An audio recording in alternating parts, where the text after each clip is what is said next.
no. Steady, steady. Bit better, bit better. Huh.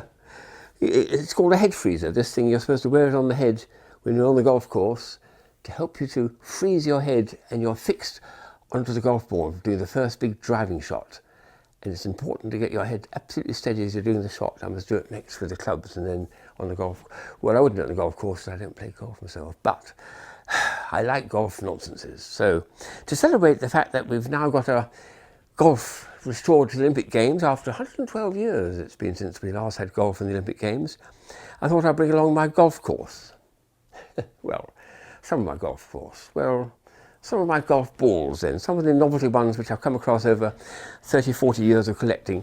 And there's a lot of wacky stuff out there. I think people who occupy the 19th hole, as they call it, must have a wonderful mind as they're having their drinks at the end of the day's golf. Like this one here, for instance, which I picked up about 40 years ago.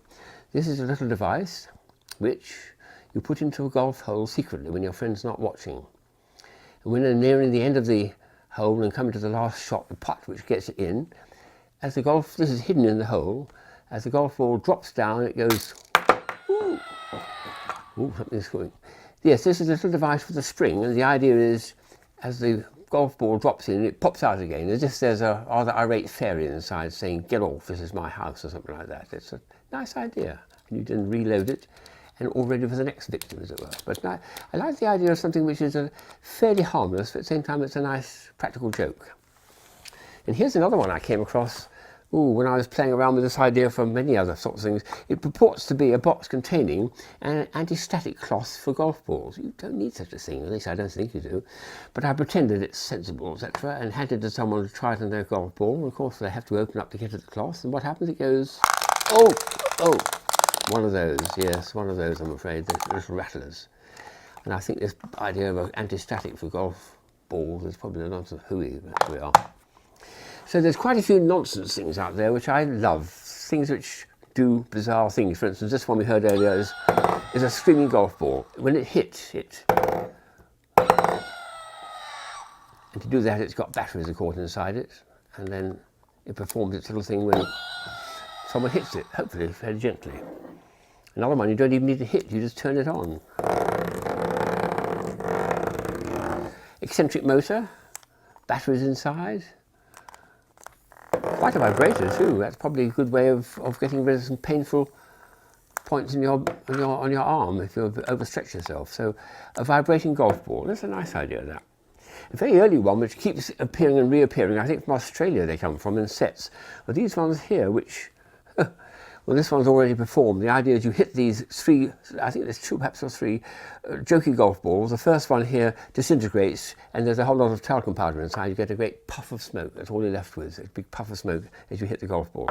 The second one's got a whole lot of streamers inside when it disintegrates, which I've never tried with it. And what I can do though is to show one which is a similar idea from Japan. This is the same idea. When you hit this golf ball, out comes some very pretty streamers looking like that. That looks beautiful going through the air, I think. As well as being a practical joke, it's a very pretty sight. So something like that is in there, I think. So something which happens when you actually hit the golf ball, I think is a lovely idea. This one is, well, I suppose I've always got to have one of these in my collection, haven't I? It's yes, I'm afraid it's a golf squirter, and there's a lot of water in there, and you can have a bit of fun. That's more for children, but it's a bit of fun. A golf ball, which is a little water pistol and squirts you in the face. Here's a cute little idea. It's actually a key fob for people in the golf course, and when you open it up, inside's a charming little wiggly creature with cantilevered legs. Isn't that beautiful? Very nicely done. It's for people who've got on the golf course and they've got their keys attached to the car, attached to it. And there's one more practical joke, which is something which you put on your windscreen, actually. Ridiculous idea. Or you put it on your friend's windscreen, I should say, in the golf club car park. And when they come back to their car, for a moment as they are distant from it, they think, oh my goodness, someone's mishit and sent their golf ball into the windscreen of my car. Well, of course, it's not that at all. It's just a half golf ball, and all the rest of it is a bit of artwork if you put it in it. Look at it like smash glass, but it's a joke, but it's a clever one. I like things which are jokey. So those are a number of jokey golf balls. Then we come into more sensible stuff. And this one is sort of half and half, really. It's half sensible and half a joke, I think. I've never tried it, but I picked them up about 40 years ago. They're fireworks, would you believe? When you hit these, it ignites the firework, and either blue smoke comes pouring out of the ports there, or red smoke comes pouring out.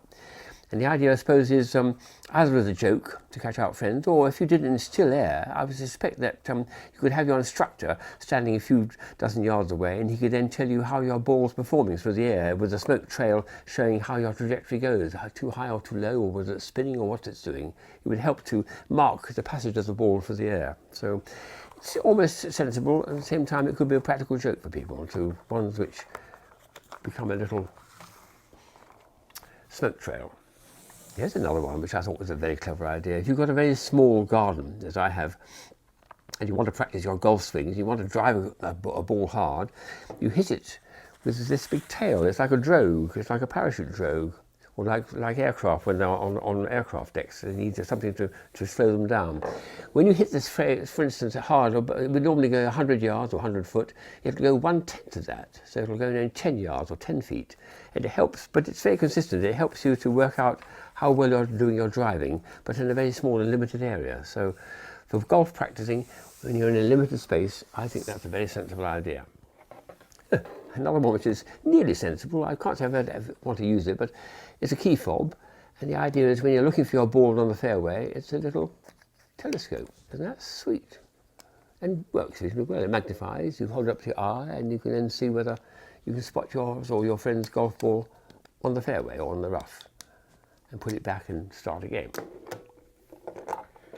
Here's a very interesting idea. It's an anti-slice device. It's a golf tee, but with this backing bit here. And the idea is when you hit the ball, if you're not wanting to slice it, but if your club is actually moving sideways as it hits it, it will come out spinning. But with this device, it won't. The blow as it hits it will be push the ball forward and into the drive, into the air, but it won't get any sideways thrust to it. So it'll come out nice and cleanly in a straight line because it's got this anti-thrust feature. Here's one which I haven't quite worked out what it is. I do remember reading about it about 20 years ago, called a pirate ball. It's something to do with the weight distribution inside. It shouldn't be used for competitions because there's something unfair about it. It's something about more concentration on the mass in the middle than the outside, or something like that. So it flies truly, but it actually flies much better than an ordinary golf ball should because it's been prepared. But if anyone can help me to tell me what's happening with a pirate golf ball, perhaps I ought to cut one open and see what's going on inside. But there's something really subtle about that, which I remember reading about, and now I've lost it from my memory. Here's another one, which is just a way of packaging something rather pleasing. There's 2 or 3 things like this. This one, for instance, has a little towel inside. That's very sweet, isn't it? It's one of those compressed towels, which when you put it into water, expands and becomes almost a full-size face towel, which is very sweet. And there's another one here, which again you use for baths. It's a golf ball, or purports to be a golf ball, but you can easily see it's already in 2 halves. It's actually 2 bits of soap. It's a soap bar, and that fits together nicely. When it's brand new, it looks exactly like a piece of like a golf ball, but it's a piece of soap. Oh, that's really quite nice. There's a beautiful puzzle here, which I've done several times, in fact, because I'm very keen on puzzles. But the packaging about this is astonishingly good. I mean, this is just superb bit of packaging. It's a jigsaw puzzle, and this piece pushes out with a bit of difficulty, one way or the other. And then you've got to reassemble the thing altogether, and it's much harder to put back together than it is to take out. I'll come out this way. There we are. It disassembles 4 more pieces in each way, and then you put it together, and it's a jigsaw puzzle, but it's extremely well made. You could almost convince yourself it's a golf ball when it's completely put together. And the packaging is just, I think, stunning. There's a very strange idea here from New Zealand, which they managed to persuade, after raising all the money, to get, I think, one of the major golf manufacturers in Birmingham to make this. It's called Golf Cross. What a bizarre thing. It's look at that. It's an oval shape. It's ovoid. It's like a rugby ball. And you don't hit it into a golf hole, you hit it into a golf net, a bit like the Frisbee courses where you hit it into a special thing. And they say you can do all sorts of strange shots with it, which you can't be done with an ordinary golf ball, because you can get it to slew sideways and go around curves, and I don't know what else. There's one particularly bizarre picture here showing a wonderful bit of curvature here, which I can't believe it. They can do this. Some of the stuff they're showing is totally bizarre. It's depending on how you're hitting it. It's, for instance, when it's hit that way and it's spun, it'll get rather like a bullet. It'll get a very strong gyroscopic stability and go in a very, very straight line. But with other forms of hitting it, it'll do some bizarre curves through the air, and they make a big thing about it. But since I don't play golf myself, but just collect golf balls, I'm intrigued by it. I fancy this as a practical joke, really. If I'm ever playing golf with somebody, I pretend to find their ball in the rough when they're hunting for it and say, is this your ball by any chance? What a bizarre shape, yes. There's an extraordinary thing here which I've found actually very useful at home because it's a floating golf ball. They still make them, and I think they're a jolly good idea. So if you've got, for instance, here's an ordinary golf ball, or this one actually got a picture of George Bush in it, and you can do this with golf balls. You can personalise golf balls and have your own face on it. How about that? And an ordinary golf ball will just sink, and you've lost it. But this one here, ooh, that's a floater. There's a golf. Holding one. Floater.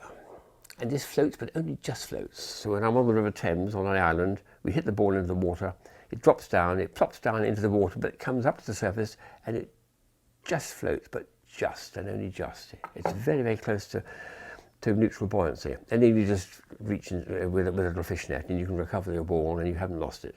That's been a very, very useful ball for a little putting course that we have at home. That's a nice one there.